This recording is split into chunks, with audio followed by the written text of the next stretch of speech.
Salam, hər vaxtınız xeyir olsun, əziz tamaşaçılar, dəyərli futbol sevərlər. Mən Mikayıl Yusufoğlu, Əfsanələr İmzası verilişinin növbəti buraxılışı ilə yenidən qarşınızdayım. Verilişə keçmədən öncə istəyirəm dəyərli qonağım haqqında bir qədər bəhs edəm. Hansı ki, müstəqil Azərbaycanda Neftçinin ilk qolunu vuraraq adına komandanın tarixinə yazdıran, Neftçinin heyətində bütün turnirlər daxil olmaqla 100-dən çox qol vuran nadir oyunculardan biri.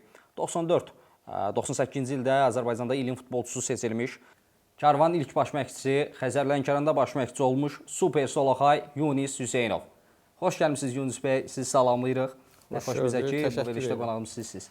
Təşəkkür edirəm dəvətinizə görə. Sizin verilişinizə də uğurlar arzu edirəm. Sağ olun, mən artıq düşünürəm ki, suallara keçid edə bilərik yavaş-yavaş. Olar. Karyeranızda vurduğunuz ən gözəl qol? Karyeramda ən gözəl qol yaxşı sualdır, amma bayaq elə siz mənim haqqımda danışanda dediniz 100-dən artıq qol vurubdu. İnsansı 100-dən artıq qolların çoxları yaxşı olubdu, amma belə yadda qalan qol... Sizin üçün ən yadda qalan?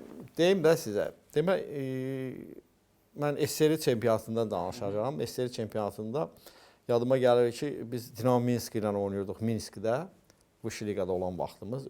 Orada biz 3-1 hesabı ilə qalib gəldik. Cərmə zərbəsindən mən yaxşı bir qol vurdum və birinci qol idi. Hesab 0-0 idi. Mən cərmə zərbəsində yaxşı qol vurdum. O yadda qalan olubdu. Sonra burada Qayrət Almatıya 3-cü qolu mən vurdum. Onu da uzaqdan bir zərbə ilə vurdum. O da yaxşı qol alındı. Amma belə çempionat, Azərbaycan çempionatı ərzində həddən artıq çox belə qollarım olubdu. Demək olar ki, birini yadıma sala bilərəm ki, mərkəzdən biraz keçmişdim. Neftçinin heyətində yoxsa? Neftçinin heyətində. Mən bilirsiniz ki, həmişə Neftçidə oynamışam. 15 il Neftçidə futbol oynamışam. Ona görə elə qollarımın çoxu da Neftçidə oldu. 9 mövsüm ilə Neftçinin kapitanı olmuşsunuz. O mərkəzdən elə bir keçəndən sonra qıdada bir 30-40 metr məsafə var idi. Oradan da bir yaxşı zərbə ilə vurmuşam. O səhv eləmirəmsə inşaatçı var idi. İnşaatçı Bakı. İlk çempionat oyununda oradan vurmuşdum belə. Onlar yadda qalır. Yunus bəy, milli komandada 34 oyun keçirmişsiniz və bu oyunlar arasında sizə sualım belə olacaq ki, sizin üçün ən yadda qalan oyun hansı oldu? Milli komandada deyərdim ki, bütün oyunlar yadda qalan olubdu. Onda belə deyək də, mənim 94-cü ildə bilirsiniz ki, mənim 29 yaşım var idi. Yaşım elə idi ki, futbolu qutara vaxtlarım idi. Mən milli komandaya çıxış eləməyimdə. Düz orada 34 oyun oynadım, amma yadda qalan oyun bilirsiniz ki, həmişə də bunu vurğuluyurlar. Şvetsiyayla biz 1-0 hesabı ilə qalib gəldik. Orada topun ötürməsini mən verdim. Vidal Rzayev də qol vurdu. O həmişə yadda qalır, amma belə deyərdim də, düzdür, indi biz hamı bunu tarix yazmışıq deyirlər, amma bizim işimiz bu idi ki, çıxıb meydançada futbol oynayıb qalib gəlməliyik. Mən həmişə buna belə baxmışam. Yəni ki, düzdür, indi hamının qəlbində belə qalır ki, məsələn, İsveçrə komandasına biz qalib gəldik. Amma bu bizim işimiz idi, qalib gəlməliydik mütləq. Amma ondan sonraki dövrlərdə ki, biz zəif oynayırdıq. Onun da bir səbəbləri var. İndi yəqin ki, qarşıda suallar verərsə, ona da cavab verərəm. Onun da səbəbləri olub ki, biz niyə yəni ki, çempionatda zəif çıxışlar edirdik. Səbəblərini də birazdan açıqlayaram. Futbolda başınıza gələn ən maraqlı gülməli hadisə? Gülməli hadisə, futbolda belə deyək də, gülməli hadisə yadda qalmır. Amma məğlub olanda əlbəttə ki, məğlub olan elə bir oyunlar olur ki, məğlub olursan, onlar yadda qalır. Amma gülməli hadisələr qalib gələndən sonra nəsə indi soyunub geyinmə otağında nəsə bir yaxşı hadisələr olur, öz aralarında futbolçuların olur. Onlar yadda qalır. Belə deyim sizə ki, yadda qalan belə bir yaxşı bir hadisəm olmuyor, yalan danışmayayım. Heç ağlınıza biri gəlmədi? Ağlıma yox, belə biri gəlmir. Amma məğlub olanda olubdu. Məğlub olanda belə olubdu ki, həddindən artıq çox pis olmuşuq. O da elə təkrarlamaq istəmirəm. O Fransa ilə oyun olubdu. 10-0 məğlub olmuşuq. Amma xoşa gələn hadisələr belə deyim də sizə, qalib gələndən sonra nəsə otururduq, yaxşı söhbətlər edirdik. Bunlar yadda qalır. Amma belə nəsə iminnoy yadımda qalan belə bir şey yoxdur. Gülməli, maraqlı bir epizod. Gülməli belə bir şey yoxdur. Karyeranızla bağlı ən böyük peşmançılıq? O yaxşı sualdır. Peşmançılıq belə deyim. 2 peşmançılıq var. Biri, bunu bilirsiniz nətər, hər yerdə o qədər mənə çağıranda bu sualları verirlər, danışmışam ki, biraz şablon kimi alınır. Biraz da özümə də indi yaxşı təsir eləmir, özümü də narahat hiss edirəm. Bunu amma demək olar ki, mənim indi 60 yaşım vardı. Amma bundan sonra da Allah nə ömür veribsə onu yaşayacağıq. Amma o heç vaxt yadımdan çıxmayacaqdı mənim. Ölənə kimi də o yadımda qalacaqdı. Təəssüf elədiyim iş odur ki, mən Olimpiya çempionu olmamışam. Ən pis təsir edən o olubdu. İkincisi olubdu ki, xarici ölkələrdən dəvətlər gəlibdi. Onu hər zaman qeyd edirsiniz, təəssüflənirsiniz ki, təəssüfləndiyim bu iki epizod olubdu. Bir Olimpiya çempionu olmamışam, bir də təəssüf elədiyim bu klublara gedib futbol oynamamağım olubdu. Amma qalan yerdə işlər normal gedibdi. Siz məşqçi olaraq futbolçuları necə motivasiya edirsiniz? Futbolçuları motivasiya eləmək belə deyək də, hər bir futbolçunun oyuna baxışı tamam başqadır. Hər bir futbolçu oyuna tamam başqa cür hazırlaşır. Siz də fərdi yanaşırsınız. Mən sizə belə deyim də. Demək, SSR vaxtında biz oynayanda mənim bu görünüşüm elə bir görünüş idi ki, məşqçilər də, futbolçular da həmişə mənə deyərdi ki, sən ciddi hazırlaşmısan. Yəni ki, elə nüans yaranırdı ki, mən elə bir oyun zamanında oyuna tam ciddi hazırlaşmıram. Belə bir onlarda yaranırdı da, hissiyat yaranırdı. Bir çox müsahibələrdə gördüm, məşqlərdə biraz məsuliyyətsiz yanaşmaqzadır, amma siz dəfələrlə qeyd etmişsiniz. Məsuliyyətsizini deyərəm sizə niyə görə məsuliyyətsiz yanaşmışam sonralarda. Amma mən sizə inandırım ki, mən həddindən artıq çox məsuliyyətlə yanaşırdım oyuna. Amma bu üz baxımından hiss olunmurdu. Amma elə futbolçular var idi ki, məsəl üçün oyuna çıxanda başını divara vururdu, nə bilim, yumruqla divara vururdu, əlini vururdu ki, güya özünü motivasiya edirdi oyuna. Amma çıxırdın, hiss edirdin ki, o motivasiya oyuna hazırlıq demək deyil. Onu gərək daxildən hazırlaşasan oyuna. Amma mən həmişə daxildən hazırlaşırdım, amma o hiss olunmurdu. Baxanlar dedi ki, yox, sən ciddi hazırlaşmısan. Amma mən əslində daxildən o qədər ciddi hazırlaşırdım ki, oyunlara. O futbolçularda da elədir. İndiki futbolçularda indi göz boyamaqdan gözü boyurlar. Hə, indi yox, onu deyim də. Yəni ki, indiki futbolçular qulaqlarında naushnik, məsəl üçün qulaqlarında musiqiyə qulaq asır, biri musiqiyə qulaq asır, oyuna hazırlaşır, biri tam ciddi olur, oyuna hazırlaşır. Hərənin bir cürə oyuna hazırlaşmaq xüsusiyyəti var. Amma mən bunların tərəfdarı deyiləm. Heç vaxt olmamışam ki, kimsə musiqiyə qulaq asır. Biraz bu bilirsən də musiqiyə qulaq asmaq olar. Amma bu elə bir musiqi olmalıdır ki, səni bu ruhlandırmalıdır oyuna, motivasiya olmalıdır. Amma mən götürüm indi musiqilərə qulaq asırlar, o musiqini futbolçuda biraz boşalmaları gedir. Mən bunun tərəfdarı olmamışam heç vaxt. Oyuna tam ciddi olmaq lazımdır. Oyun günü ha vaxt yatıb, ha vaxt durmalısan, ona sən diqqət yetirməlisən. Belə şeylərin üstündə əlbəttə ki, mən komandada işləyən vaxtları hər bir futbolçuna bunları tövsiyə edirdim. Amma indi bayaq dediyim kimi hər bir futbolçunun özünün hazırlaşmaq nüansı var, hazırlaşmaq dövrü var. Ona görə də onlara sərbəstlik verirdim. Amma sərbəstlik verirdim, amma o demək deyil idi ki, sərbəstsən hər şey eləyə bilərsən. Məsəl üçün oyuna hazırlıq devrindən söhbət gedir. Amma məsuliyyət də o idi ki, ciddi olmalıdırlar. Hər bir futbolçumuz oyuna tam ciddi hazırlaşırlar. Mənim biraz üstün cəhətlərim indi yəqin ki, mən komandada oynayan futbolçular bundan soruşsanız deyərlər. Mənim biraz psixoloji cəhətdən futbolçuları motivasiya eləməyim biraz yaxşı idi. Məşqçi olduğunuz müddətdə ən çox çətinlik çəkdiyiniz an? Ən çox çətinlik çəkdiyim an yeni məşqçi ilə başlamağım idi. Karvanda? Karvanda. Belə deyək də, mənim 39 yaşım var idi. Komanda rəhbərliyi mən onu komandaya baş məşqçi götürəndə açığı birinci mən razılıq verməmişdim. Ona görə ki, mənim məşqçi təcrübəm yox idi. Düzdür, futbol oynamışdım. O demək deyil ki, hər bir futbolçu məşqçi ola bilər. Məşqçinin çox həddindən artıq. Sən ən azından istəyirdiniz köməkçi məşqçi, sonra baş məşqçi olasınız. Yavaş-yavaş da ümumiyyətlə belə götürəndə hələm onda heç fikirləşməmişdim ki, mən məşqçi olacağam. Hələm götür-qoy eləyirdim. Götür-qoy eləyirdim, amma belə oldu ki, zəng gəldi. Məni karvana dəvət elədilər, rəhbərlik, onlarla əlaqəm yaxşı idi. Orada da elə ki, mən birinci çətinlik çəkdim. Dedim ki, mən başqa nüanslarla mən sizə köməkləyim, baş məşqçi kimi yox. Onlar elə ki, danışdılar ki, yox, elə siz baş məşqçi olun. Mən də onu da belə deyim də, komandaya özümə məsləhətçi kimi Ağasəmən Mirzavadovu götürdüm. Yəni ki, bu Mirzavadovu götürdüm ki, indi nə qədər olmasa təcrübəli bir mütəxəssisdir. Ondan nələrsə öyrənim. Elə çətinliklərim orada başlamışdı. Amma çıxışınız uğurlu alındı ki. Yəni ki, belə deyək də, mənim biraz futbola baxışım tamam başqadır. Yəni ki, mən biraz yəqin ki, siz eşitmiş olarsınız ki, mən biraz futbol seçimimdə biraz yaxşıyam. Futbolçuları seçmək qabiliyyətim biraz yaxşıdır. Motivasiyanız güclüdür. Yəni ki, mən o baxımdan bəli, karvanında mən o futbolçuları ki, gətirmişdim. Hamısı demək olar ki, yüksək səviyyəli futbolçular idi.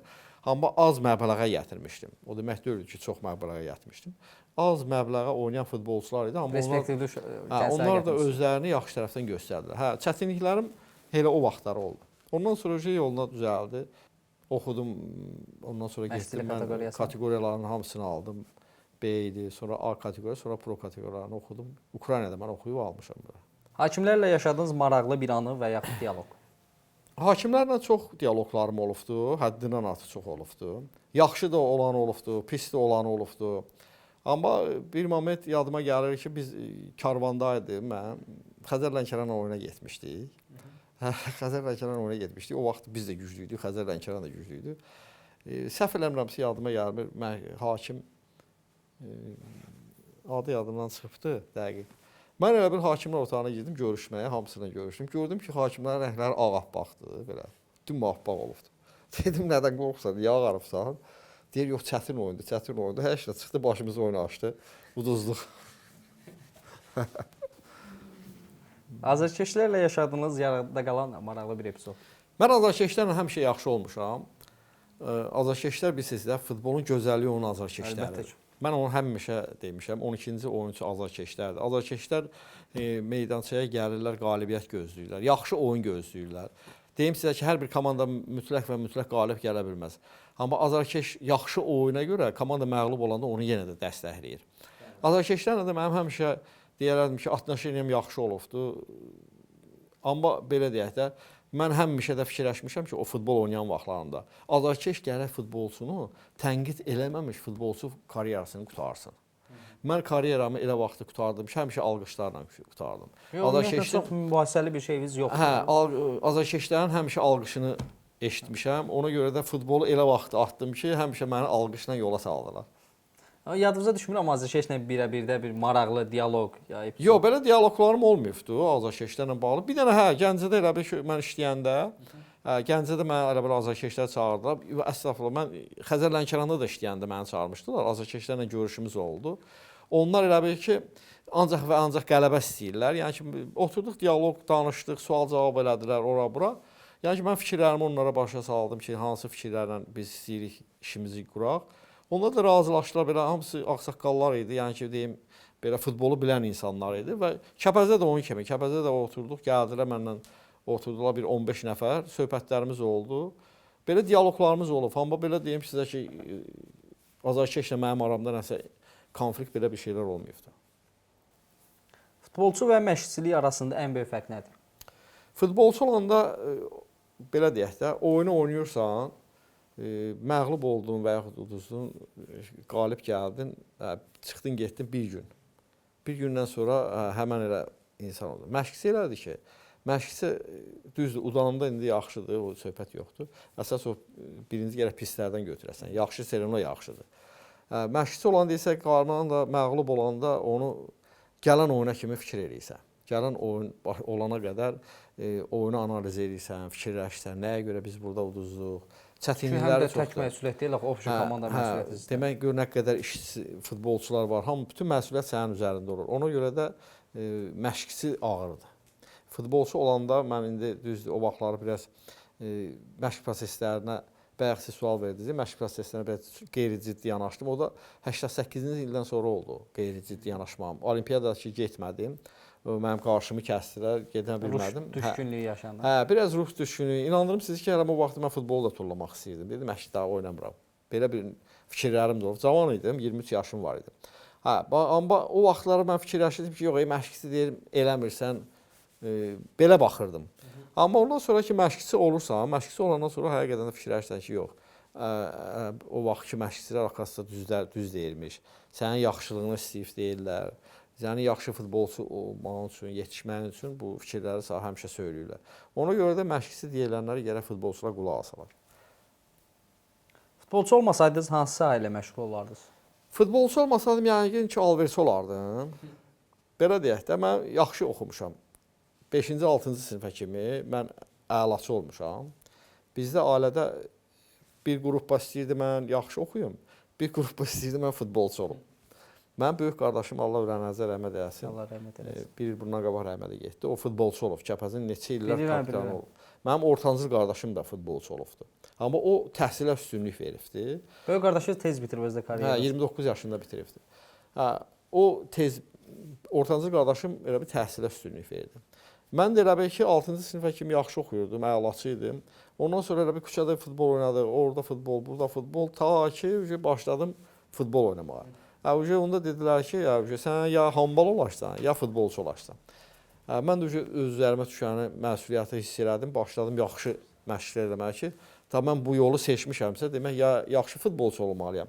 Ya da yaxşı futbolçu olmayandan sonra nə edəcəkdim? Ya ev alver eləyəcəkdim, bir şey eləyəcəkdim.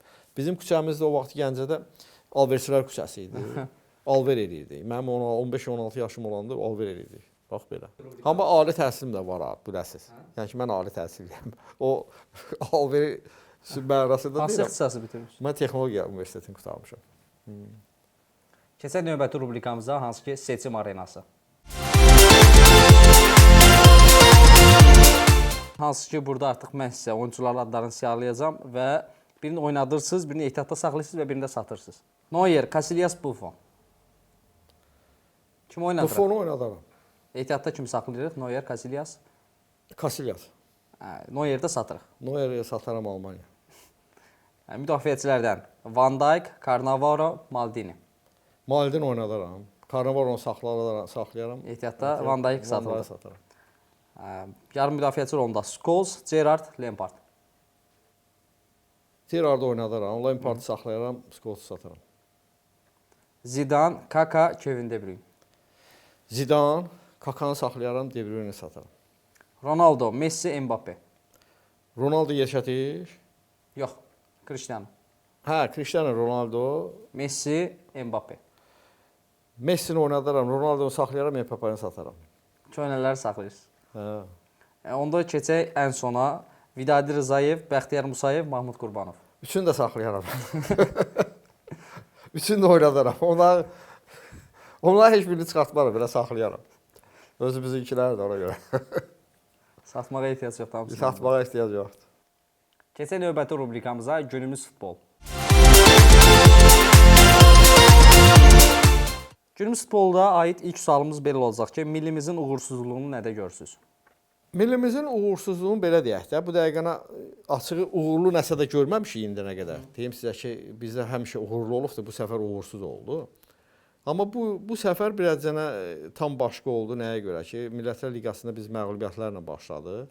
Bu axırıncı 2 oyunda da məğlubi olduq. Yəni həm Belarus, həm Haiti komandasına məğlub olduq. Düzdür, komandanın indi baş məşqçisi var, onun seçimidir. Mən indi onun işinə də qarışmam da biraz düzgün deyil. Olmaz, ona görə ki, mənim özüm də bir dəqiqə işləyirəm. Amma deyərdim ki, ikinci oyunda, Belarusiyanın oyunda biraz gənclərə üstünlük verirdi. Mən belə düşünürəm ki, komandamıza mütləq və mütləq qalibiyyət lazımdır ki, komanda futbolçularına da özlərinə gəlməkdən ötəri.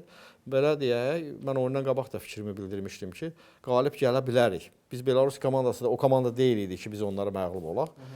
Bu belə bir heyətlə də bizim imkanlarımız oldu qol vurmağa, amma imkanlardan istifadə edə bilmədik. Amma deyərdim ki, bu oyunda mütləq qalib gəlməkdən ötəri təcrübəli futbolçulara yer verilsəydi daha yaxşı olardı və qalib gəlmək lazım idi.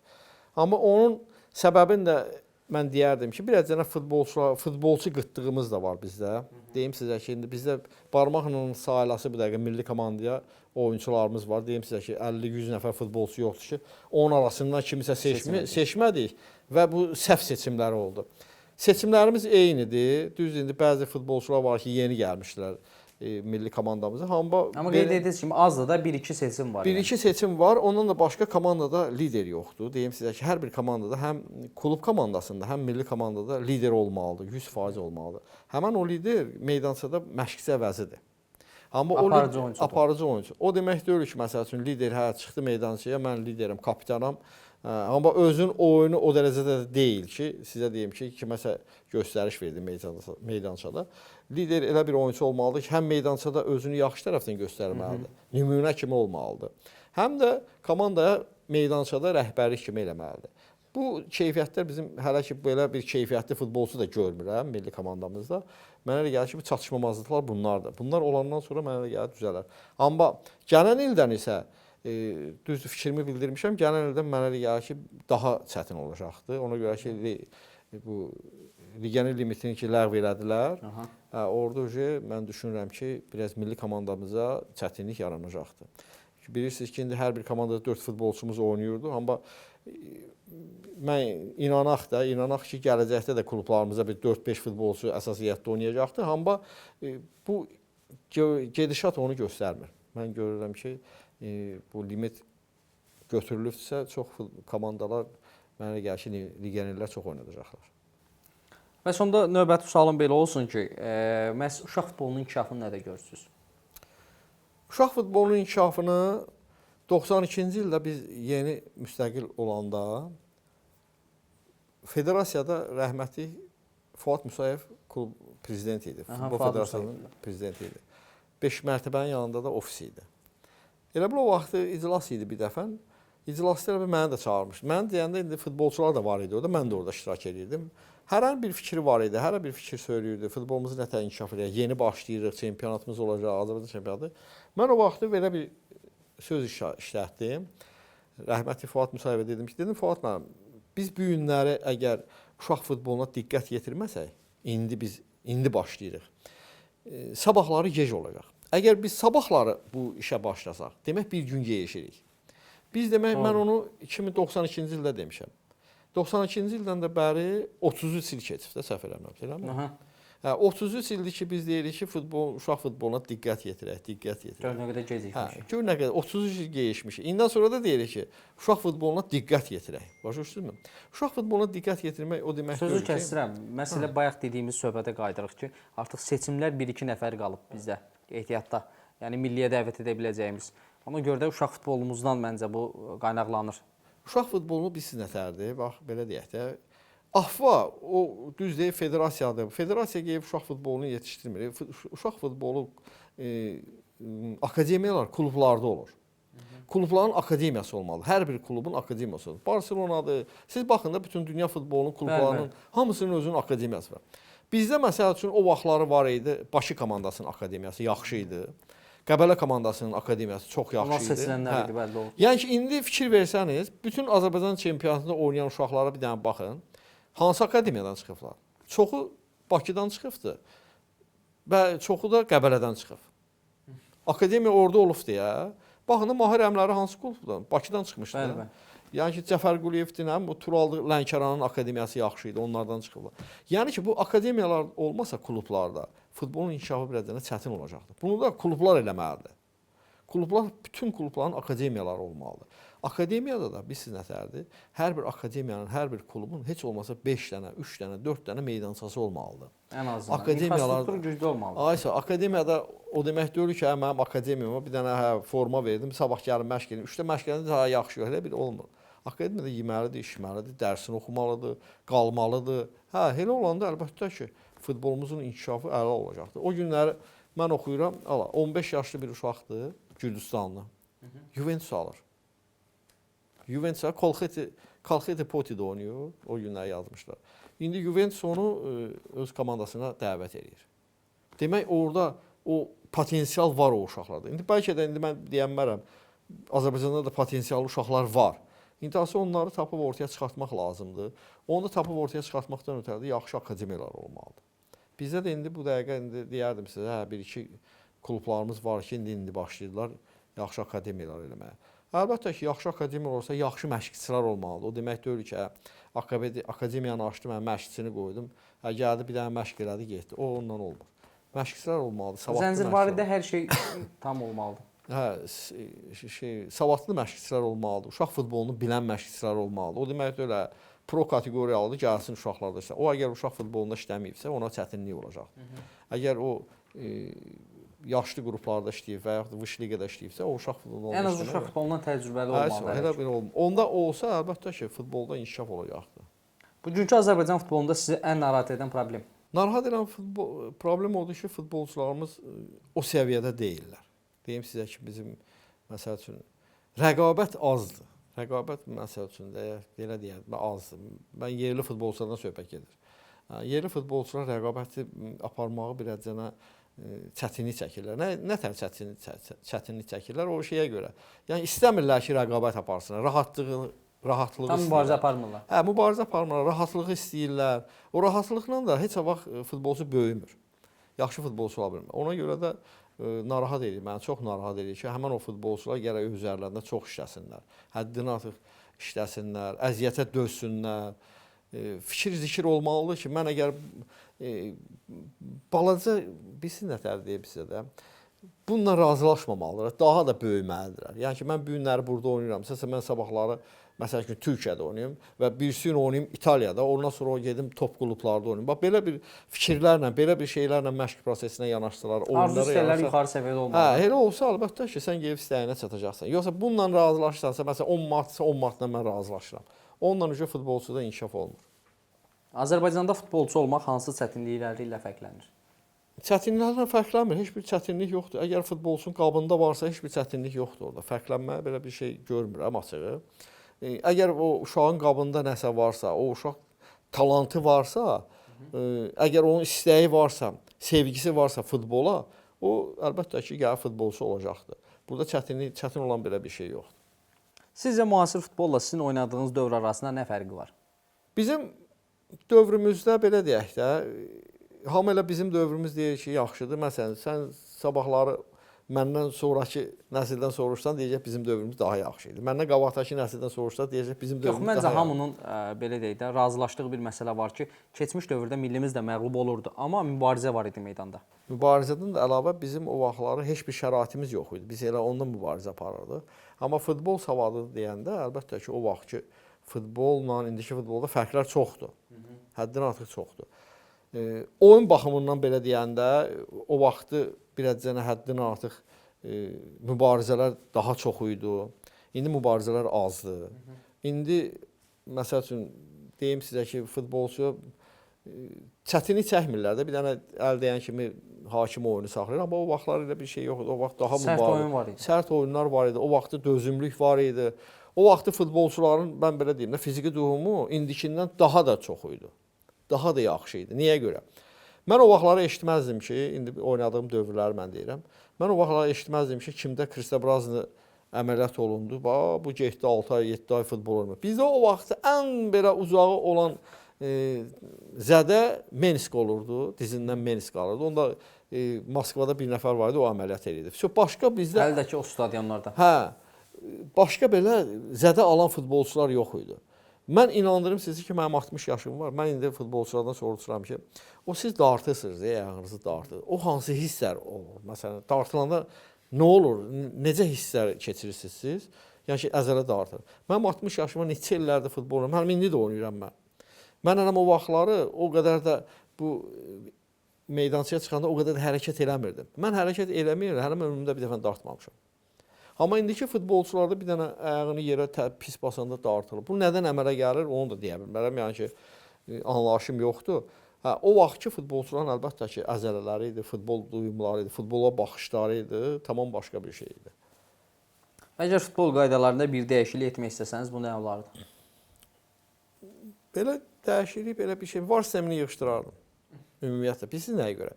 VAR sisteminin heç vaxt tərəfdarı olmamışam, elə o vaxtdan da. Düz deyə yaxşıdır. İndi deyirlər ki, haqqa girmirlər. İndi baxırsınız ki, VAR sisteminə də baxırlar da yenə gəlib öz bildiklərini edirlər. Amma mən düşünürəm ki, orada VAR sistemini yığışdırsalar daha yaxşı olar.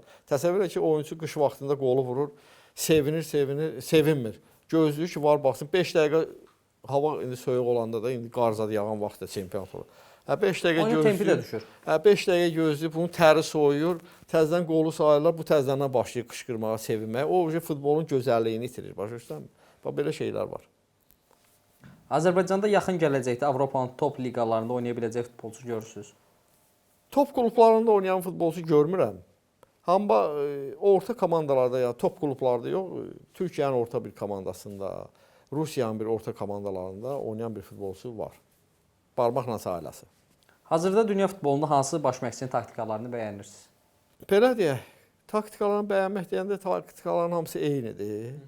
Elə mən sizə deyim ki, mən indi bu dəqiqə hal-hazırda Turan Toluzda işləyirəm. Elə Qurbanberdiyevin oynatdığı taktik hamısından yaxşıdır. Beşli müdafiə oynayır. İntihası o beşli müdafiədə o qədər incəlikləri başa salır ki, o tamamilə başqadır. Keçək növbəti rubrikamıza hə yox. Burada mən sizə suallar ünvanlayacağam. Sadəcə hə və yox deyə cavablandırın zəhmət olmasa. Belə deyək də, mən hə ilə yox deyəmirəm. Mən onu bir izah eləməliyim, ondan sonra hə deyəm. Sizcə düşündüyünüz, xəyal etdiyiniz nöqtədəsiniz? Bu biraz başa düşmədim açıq. Futbolçu olaraq xəyal etdiyiniz nöqtədəsiniz? Yox. Nə vaxtsa hakimə etiraz edib, sonra səhv etdiyinizi anlamısınız? Hə, oldu. Komanda yoldaşlarınız sizin haqqınızda yalan danışıb və siz bilmirsiniz. Olub əlbəttə ki. Bu gün futbolçu olsanız, əvvəlki karyeranız qədər uğurlu olardı. Ondan da yaxşı olardım. VAR sistemi futbolu daha ədalətli edib. Yox. Hansısa bir azarkeşdən maraqlı bir hədiyyə almısınız? Hə. Futbolçu arasında gizli bir qayda var ki, onu azarkeşlər bilmir. Yox, elə bir şey yox. Komanda yoldaşlarınız ilə gizli bir rəqabətiniz olubmu? Yox. Heç vaxt dediyiniz bir şeyi karyeranızda məcbur etməli olmusunuz? Yox, onu da eləməmişəm. Bu rubrikamızı da sonlandırdıq. Keçək növbəti rubrikamıza, hansı ki tamaşaçı sualları. Yunus bəy, burada bizim rubrikalarımızdan biri də ki, məhz tamaşaçı suallarıdır. Hansı ki, verilişdən öncə qonağımızın kim olacağını qeyd edirik. Yəni bilinir və tamaşaçılar ona sualları ünvanlayırlar. Məhz Qədir Aslanlı soruşur, gənc futbolçulara nə məsləhət verərdiniz, nə görərdiniz? Gənc futbolçular özlərində işləməlidirlər, çalışmalıdırlar ki, daha da yüksəklərə qalxsınlar. Bayaqları elə dediyim sözün üstünə qayıdıram ki, onlar azla razılaşmamalıdırlar. Daha da yüksəklərə getməkdən ötəri həmişə özlərində işləsinlər. Başqa iş nə deyəm mən? Adəm Eyvazov soruşur, futbolçu karyeranızda qarşınıza çıxan ən çətin rəqib kim olub? Ən çətin rəqibimiz olubdu, Dinamo Kiyev olubdu, Spartak Moskva olubdu. Ondan sonra Dinamo Tbilisi olubdu. Yəni ki, rəqiblər belə həmişə güclü olub. Etibar Cəfərov soruşur, Azərbaycan futbolunda ən yaxşı yerli məşqçi kimdir? İndi hal-hazırda əlbəttə ki, Qurbanov. Zahid Quliyev soruşur, Yunus müəllim dünya klublarından hansında oynamaq və yaxud məşqçi olmaq istəyərdi? Belə deyək də, dünya futbolunda hansı klubda oynamağımı onlar istəyərdi gərək ki, mən hansısa klubda gedim oynayım. Mənim istəyimlə deyil. Yaxşı oynasaydım yəqin ki, indi Barcelona götürərdi ya da Real Madrid. Amma yaxşı oynasaydım. Amma hansısa bir klubun baş məşqçisi istəməzdim onu. Elə Azərbaycanda işləsəydik daha yaxşı olardı. Yasin Cəllov soruşur, Yunus bəyin kumiri kim olub? Mənim kumurum heç kim olmayıbdı. Amma bir dənə oyuncu bayaq dediyim kimi xoşuma gələn futbolçu David Kipyan olub. Amma onun kumiri olmamışam. Ümumiyyətlə belə deyim də, mən heç bir futbolçuya belə həsrətlə baxmamışam. O anlayışımla heç kimə də özümü bənzətməmişəm. Deməmişəm ki, məsələn, mən filan kəs olmaq istəmişəm, onun kimi. Elə bir şeyim, arzum olmuyor, heç vaxt. Həmişə elə Yunus Hüseynov kimi olmaq Sizin istəmişəm. onsuz da yanaşmalarınız həmişə fərqli olub. Hə, mən ancaq elə Yunus Hüseynov kimi olmuşam. Mən inandırım sizi, mən uşaq vaxtından da elə olmuşam. Uşaq vaxtı axı o küçədə futbol oynamışıq da, televizora baxırdıq, Neftçi oynayırdı. İndi çıxırdıq futbol oynayanda deyirlər ki, biri qışqırırdı, mən Banışevskiyəm, biri də deyirdi Kazbek Turayevəm. Mən də qışqırdım ki, Yunus Hüseynovum. Yasif Qarayev soruşur, hazırda dünya futbolunda ən çox bəyəndiyiniz futbolçu kimdir? Dünya futbolunda ən çox bəyəndiyim əlbəttə ki, Messidir. Tamaşaçı suallarımızı da yekunlaşdırdıq. Amma onu qeyd edəcəm ki, məhz siz də növbəti qonağımızı suallarını ünvanlamaq istəyirsinizsə, bizim TikTok və Instagram hesabımızdan MyTV Sport kanalını izləyin. Məhz qonağımızın kim olacağı öncədən bəlli olur. Suallarınızı orada yazın. Verilişdə də sizin adınızla birgə səslənsin. Keçək növbəti rubrikamıza və son rubrikamızdır bu, hansı ki şəfa haqqında.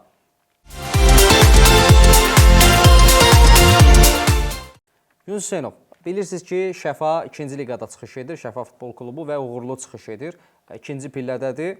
Sizin fikirlərinizi, düşüncələrinizi öyrənmək istəyirəm. Belə deyək də, bu Şəfa komandası açığı bu yarananda biraz cənə deyim ki, həqiqətən də biraz nətər deyərlər. Bəzi komandaların ən yaxşı futbolçularını yığdılar ora. 2-ci liqada getməklərinə baxmayaraq. Prosta fikirləşdim ki, bunlar niyə görə belə eləyirlər? Yəni ki, bunlar hələ ki 2-ci liqada oynayırlar, 1-ci dəstədə oynamırlar, yüksək liqaya vəsiqə qazanmaq uğrunda mübarizə aparmırlar. Ondan sonra həqiqətən də hiss elədik ki, həqiqətən də bu komandanın köklü bir komanda qurmaq istəyir. Hətta mən Keşrədə istəyəndə Tərlan Quliyev səhv eləmirəmsə orada. Mənim Keşrədəndə kapitan idi. Tərlan Quliyevin ora keçməyi, ondan sonra təcrübəli futbolçuların ora götürülməsindən hiss olundu ki, və inandırım siz ki, elə qoxmayın, maraqlanırıq. Hər bir oyunlarla da, mükafatlarını da biz bildik ki, nə qədər mükafat alırlar. Maaşlarını da bildik ki, nə qədər maaş alırlar. Bilirsiniz də, onu futbolçular həmişə əsas onu danışırlar, müzakirə edirlər. Komandanın rəhbərliyi də komandaya çox yüksək səviyyədə baxır. Fikir odur ki, Premyer Liqaya çıxmaq və qarşılarına mən səhv eləmirəmsə məqsəd qoyublar ki, gələcəkdə də yüksək liqaya qalxmaq fikirləri var.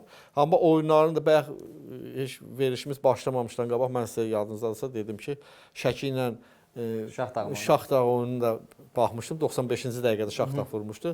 Sizdə də 3 xal səhv eləmirəmsə var. İndi qarşıda oyunlarda uğurlar arzu edirəm. Mən inanıram ki, yəni belə gedişatla əlbəttə ki, birinci liqaya komanda çıxacaqdır və belə gedişatla da birinci liqada belə davam eləsələr, inşallah Super Liqada vəsiqə qazana bilərlər. İnşallah. Verilişimizdə son olaraq bir kontent halına gətirdiyimiz bir şey var. Hansı ki, Şəfanın forması gəlir. Şəfan formasına bütün qonaqlarımız imza atır və həmin forma Şəfan ev sahibliyi etdiyi oyunların birində izləyicilərdən, tamaşaçılardan birinə hədiyyə verilir. İndi gətirək formanı imzalayın. Yunus bəy, çox maraqlı veriliş oldu. Nə xoş bizə ki, bugün qonağımız siz oldunuz. Mən də təşəkkür edirəm sizə, dəvətinizə görə çox sağ olun. Allah razı olsun.